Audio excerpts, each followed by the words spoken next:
Good morning, everyone. In our today's lecture, we will study about formation of company.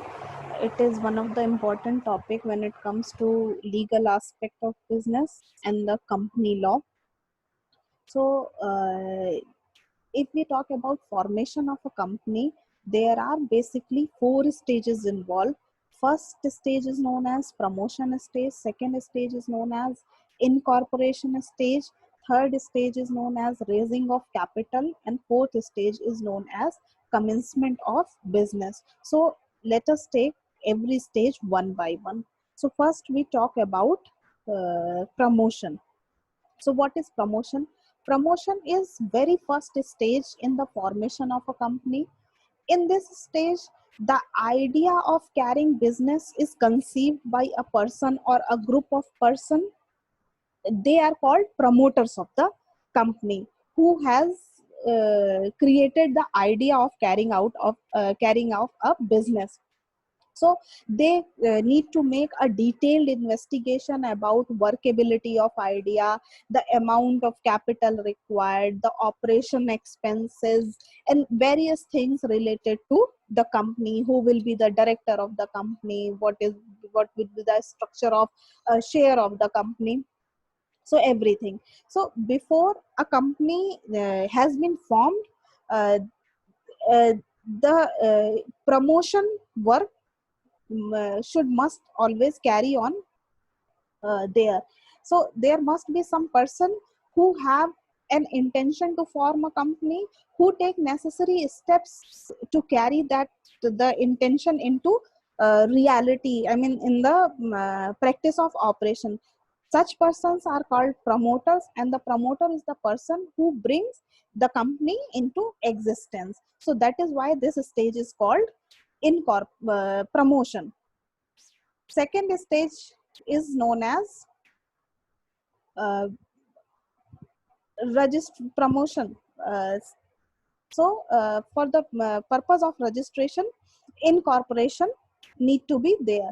So incorporation is nothing but the stage of registration of a company. So once the work of promotion is done, the say we move into second stage of incorporation. So a company is said to be incorporated when the registered when it registered with the registrar of the company under Companies Act. So they will get the certificate of incorporation. This is just like a birth certificate of a company. A company came into existence from the date mentioned in the certificate of incorporation. So what is the procedure of registration? If we talk about procedure of registration, so the promoter, that means the originator of the company, he need to first fill the form which is uh, provided by the registrar of company. So that is the proposal form.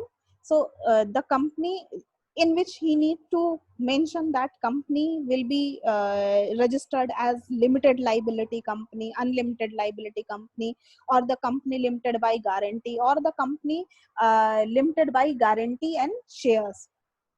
So then they need to decide the name of company which is agreeable and desired to all. That means all the members, all the promoters need to have consent on over the name of company. And this also includes certain clause which is called name clause.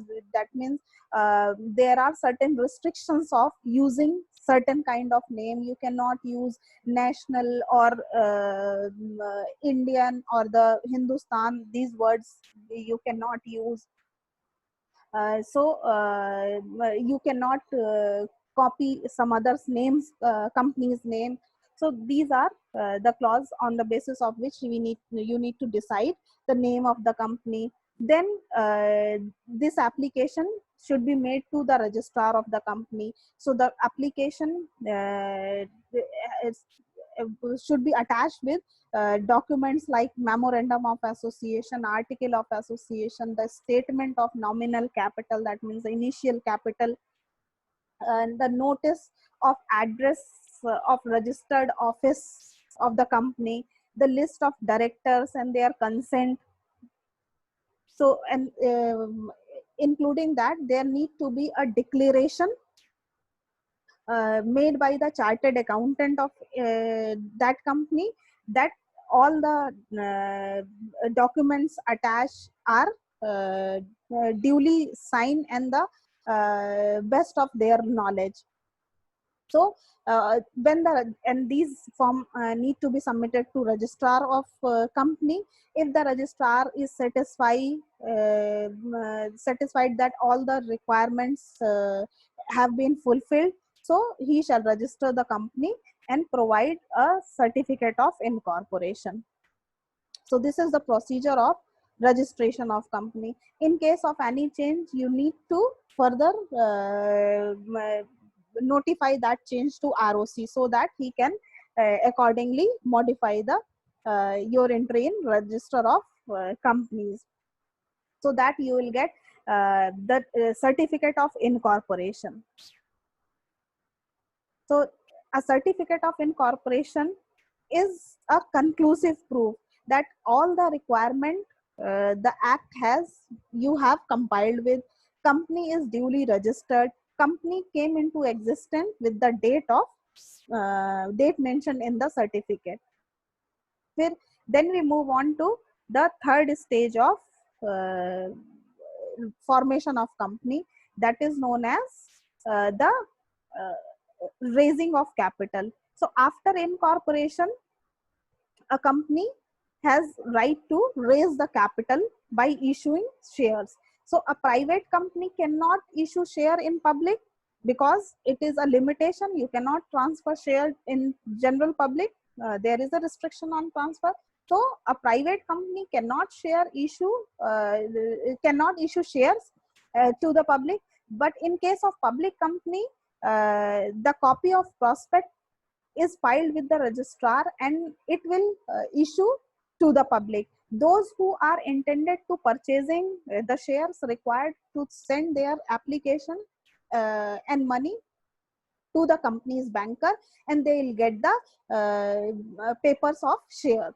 So on the last day of fix for the receipt for the application, if a company has received application equal to maximum subscription of the director, will start the allotment of shares also. And the last stage is commencement of business. So if we talk about commencement of business, a private company may start their business immediately after the incorporation, but for a public company, the commencement certificate is also required to by the registrar. So you need to get the certificate of commencement of the work, I mean the commencement of the business from the registrar of companies. So following these steps, one can register his company with the Companies Act and start their business. So this is all for the registration of a company or commencement or formation of a company. So thank you.